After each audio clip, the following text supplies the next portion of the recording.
Aplikasi ini saya gunakan untuk saya semak kadar tukaran mata wang antara Malaysia dan juga Singapura. Okey, anda tuan-puan warga Singapura ke? Saya juga berada di Singapura. So, hari ini 1 gram berkadar RM502 ataupun dalam dolar Singapura sekitar $152 Singapura. Itu kalau kita nak buat tabungan 1 gram, nak buat 2 gram boleh, 3 gram boleh, 4 gram boleh, 5 gram boleh, 10 gram boleh, 100 gram pun boleh tuan-puan.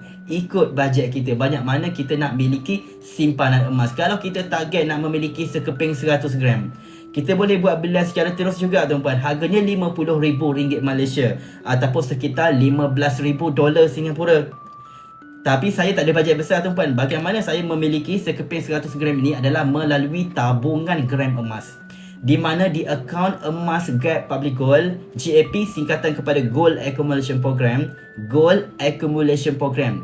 Di akaun emas Gap kita boleh mengumpul, kita boleh menabung gram emas secara berdikit-dikit. Kalau kita nak memiliki sekeping 100 gram jongkok emas ini, kita boleh kumpul gramnya dulu di akaun emas Gap. Maksudnya di akaun emas Gap ni kita boleh menabung gram. Contohnya kita nak menabung 1 gram, 1 gram, 1 gram boleh. Tak ada komitmen bulanan, fleksibel, kita nak menabung banyak mana pun. Yang penting bajet minimum serendah RM100 ataupun sekitar $31 Singapura.